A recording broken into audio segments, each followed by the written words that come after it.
आप सबको पता है आज इन दोनों का विवाह है। ये मेरी गुड़िया है और ये उसका वर। बहुत अच्छा वर ढूंढा है आपने तो। सबसे अच्छा वर चुना है हमने। शक्तिशाली, सुंदर, गुणवान और ज्ञानी। अत्यंत सुखी रहेगी मेरी लाडली। जिस प्रकार तुम हमारी लाडली हो, है ना? चलो चलो विवाह आयोजन करना है। हाँ हाँ अवश्य अवश्य। आप बताइए क्या क्या करना है, हम सब कुछ कर देंगे। आप सबको ये भी नहीं पता कि विवाह में क्या क्या किया जाता है? मैं बताती हूँ। भोजन का प्रबंध कराइए, आभूषण और वस्त्र मंगवाइए, पूरे कैलाश को सजाइए। बारात का स्वागत करना है ना? हाँ हाँ हाँ।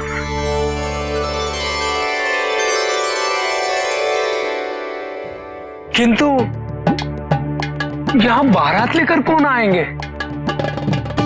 हम सभी तो वधू पक्ष से है ना। जी तो मैंने सोचा ही नहीं। माँ, नंदी और सभी गणप्रेत वर पक्ष से हो। तुम सब बाराती बनकर आओगे, जिस प्रकार एक बार पहले आए थे।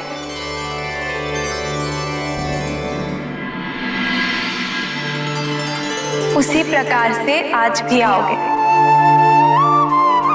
और हम और अशोक सुंदरी कन्या पक्ष की तरफ से हो जाएंगे।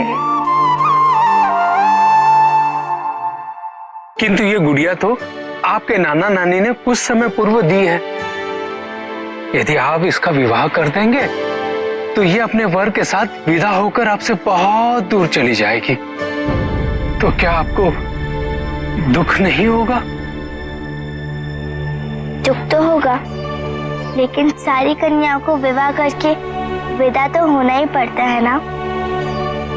है ना माँ?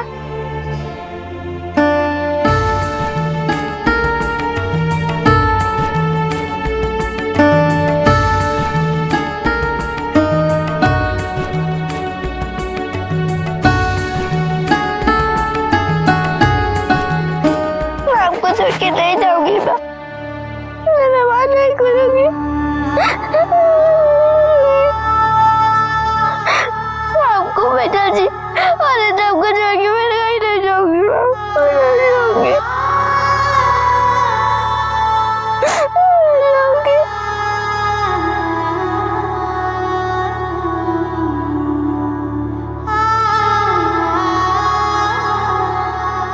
हमारी पुत्री, विदा होना तो एक कन्या की नियति है। उसी एक क्षण में उसके सारे दुख और सारा सुख निहित होता है।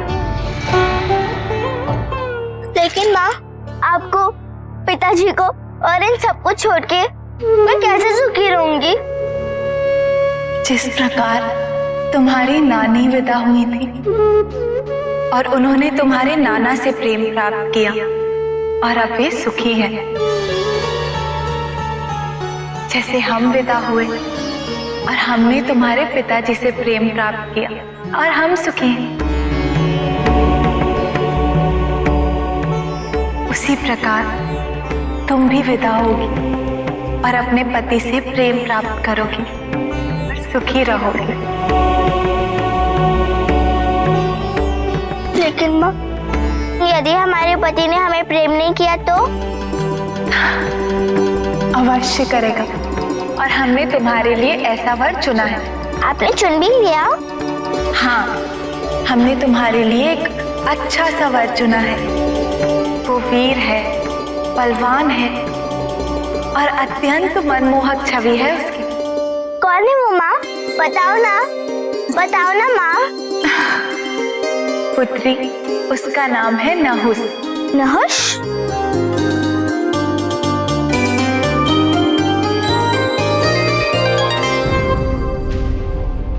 महाराज, ये क्या मांग लिया आपने? जैसा तो नहीं महादानवीर राजा बलि, जो आपके लिए असंभव हो। नहीं, मैं ऐसा नहीं कर सकता।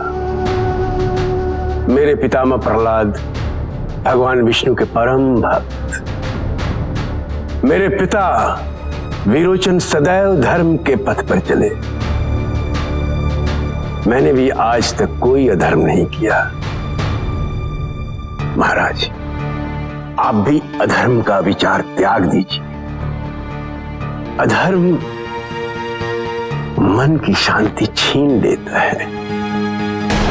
और जिन देवताओं का संहार करने के लिए आप मुझसे कह रहे हैं, वो हमारे ही पिता की संतान हैं। महाराज, हमारी माताएं भिन्न हैं, किंतु वो हमारे संबंधी हैं। संबंधी होने का मान क्या केवल असुरों को ही रखना चाहिए? देवताओं को नहीं, पर हमने रखा, सदैव रखा।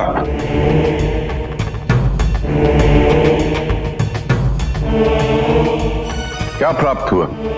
इंद्र को प्राण दान देने की जो भूल मैंने की, उसका फल जानते हैं मुझे क्या मिला? देवताओं ने महादेव की सहायता से मेरे पुत्र तारकासुर का वध करा दिया।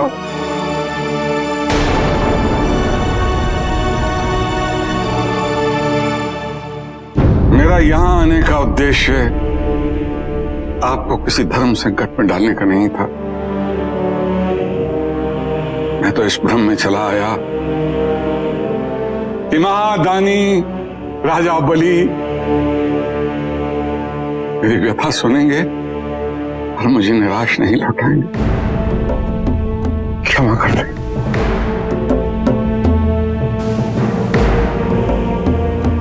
महाराज, मैं आपके साथ हूं, परंतु स्वर्ग लोक पर आक्रमण कर देवताओं को केवल पराजित करने के लिए। किंतु ये मेरे लिए केवल एक युद्ध होगा। युद्ध के नियम का उल्लंघन नहीं किया जाएगा।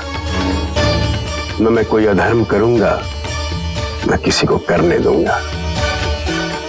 महाराज, यदि आपको मेरी बात स्वीकार है तो मैं आपके साथ हूं।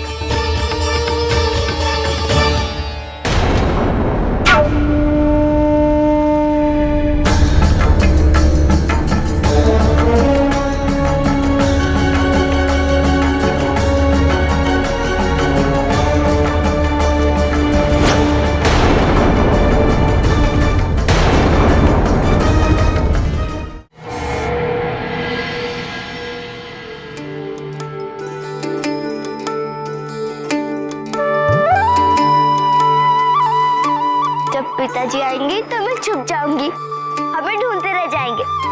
अशोक सुंदरी, अशोक सुंदरी, कहाँ हो पुत्री? बाहर निकलो, हम तुम्हें अपने हृदय से लगाने के लिए व्याकुल हैं।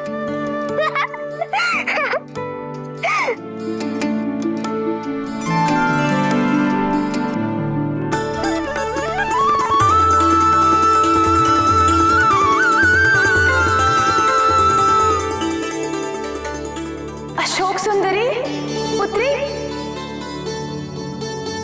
नंदी, अशोक सुंदरी कहाँ है? अभी तो यही थी। माता, अभी यही थी। हाँ, उसे लेके आओ। हाँ। अशोक सुंदरी पुत्री, कहाँ हो तुम?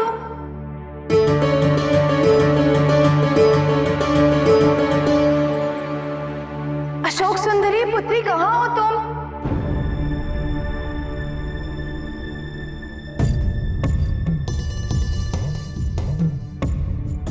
अशोक सुंदरी पुत्री, कहाँ हो तुम? अशोक सुंदरी,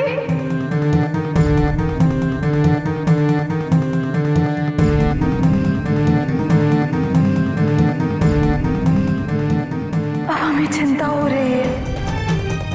चारों ओर देख लिया, कहीं भी नहीं है। कहीं तो गई कहाँ? अशोक सुंदरी,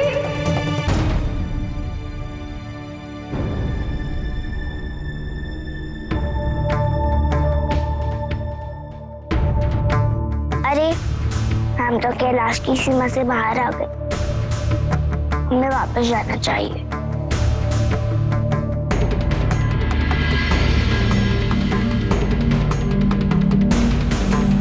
अच्छा, तो इधर छुपे बैठे हो तुम? थक गए होगे ना? पता है आज हमारे गुड्डे गुड़िया का विवाह भी है, तुम भी बारात में शामिल हो जाना। बहुत स्वादिष्ट भोजन खिलाऊंगी तुम्हें। चलो।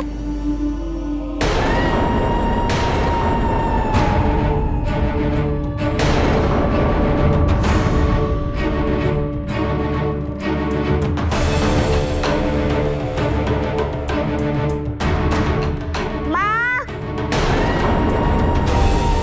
माँ, छोड़ो मैं। हमने कहा छोड़ो मैं दोस्त, छोड़ो मैं दोस्त।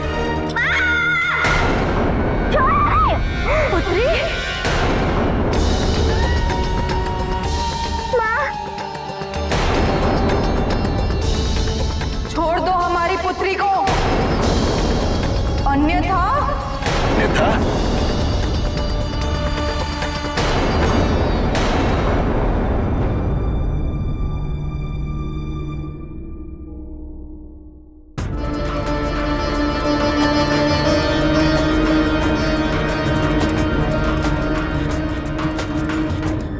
पाताल लोक। उन्होंने शिव पुत्री का अपहरण कर लिया है। अनिवार्य था। यद्यपि परिवार पर निशाना साधना युद्ध नीति के विरुद्ध है, परंतु इसके अतिरिक्त और कोई विकल्प भी नहीं था। यदि अब महादेव मेरे पौत्रों का वध करेंगे तो जीवन पर्यंत अपनी पुत्री का मुख न देख सकेंगे। महाराज, अब हम हर ओर से आक्रमण करने में सक्षम और सशक्त हैं। महादेव कहां कहां जाएंगे, किस किस की रक्षा करेंगे? चक्री, त्रिपुर ने अपना मोर्चा संभाला हुआ है। उचित समय आते ही बलि स्वर्ग लोक पर आक्रमण कर देगा और उधर होंड अपने स्तर पर ऐसा वार करेगा कि महादेव को समझ ही नहीं आएगा कि उसके साथ क्या हो रहा है।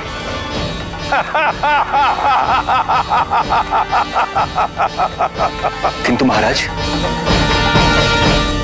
यदि देवताओं के सेनापति कार्तिकेय अपने पिता महादेव का साथ देने के लिए लौट आए तो?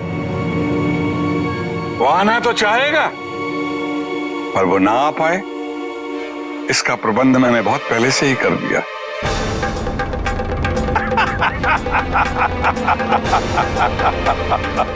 दैत्य त्रिपार्थ आक्रमण करने हेतु हमारे राज्य की ओर बढ़ता चला आ रहा है।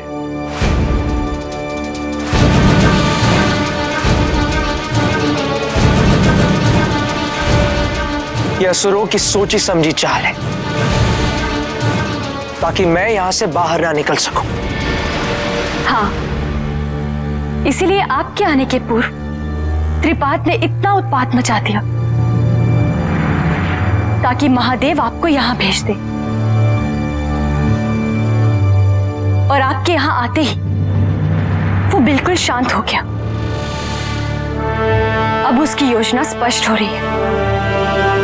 उचित अवसर की प्रतीक्षा में था वो, ताकि समय आने पर वो आक्रमण करके आपके यहां से बाहर निकलने का हर मार्ग अवरुद्ध करते।